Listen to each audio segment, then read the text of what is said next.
E então, meus amigos, estamos de volta com a nossa minissérie 7 razões para. Hoje quero falar de 7 razões para orar. Assunto extremamente importante. Orar, rezar, meditar, depende da confissão religiosa de qualquer pessoa.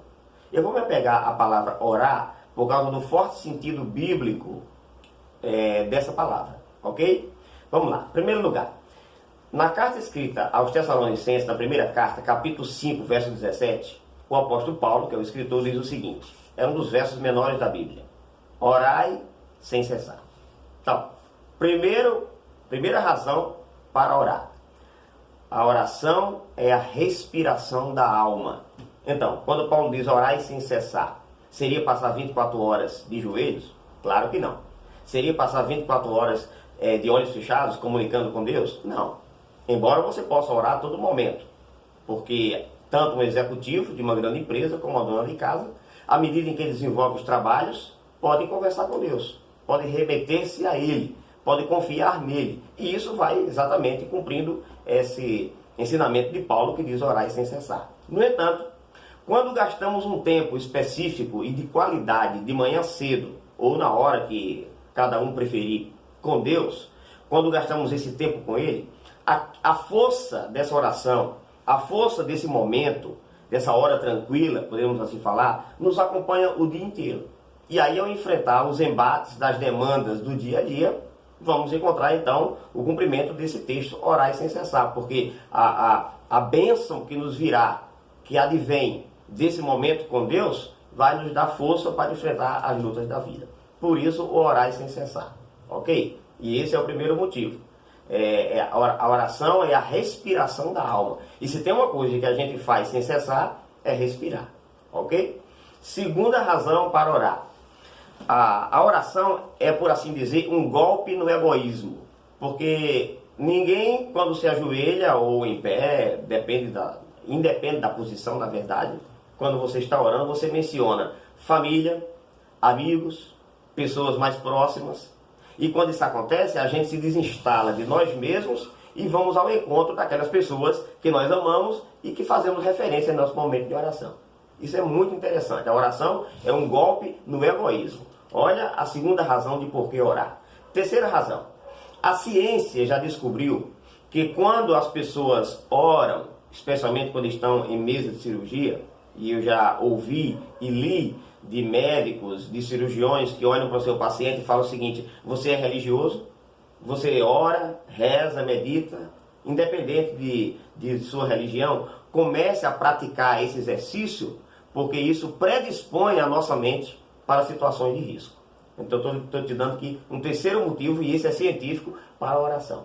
Predispõe a mente para enfrentar os problemas, os riscos de uma cirurgia, por exemplo, né? Quarta razão para orar. A oração ela produz endorfina.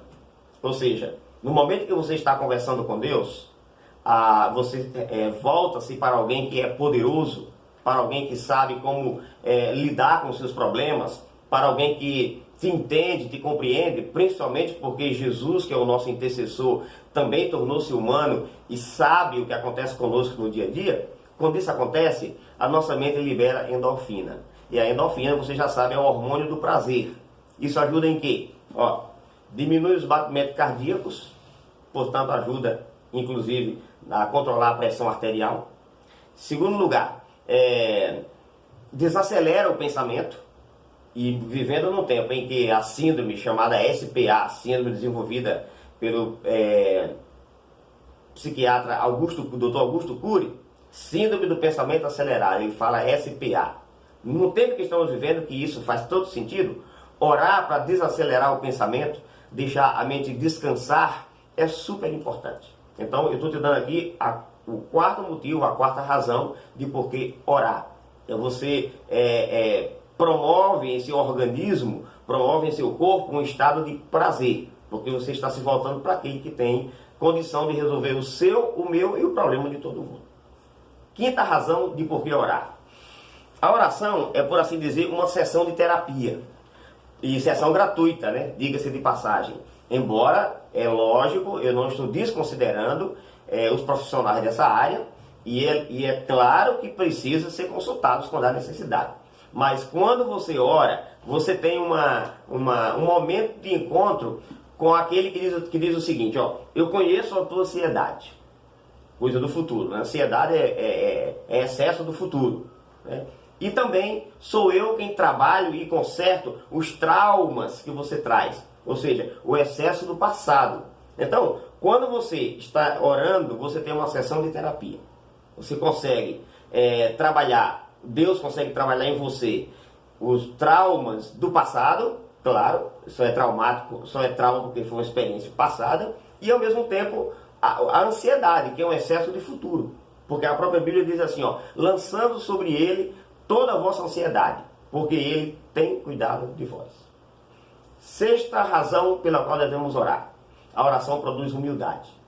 Ninguém que se ajoelha levanta-se da oração do mesmo jeito. Por quê? Porque o fato de ajoelhar-se, de ficar genuflexo, como algumas pessoas falam, já produz em você um estado de humildade. E a humildade precede a honra. Da mesma forma que a altivez de espírito precede a queda.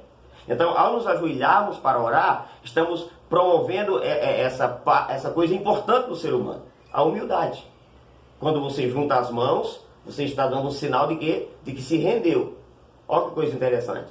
Quando você fecha os olhos, não é só para não ver as coisas ao seu redor. É para que o seu coração veja apenas aquele que é capaz de responder às nossas orações.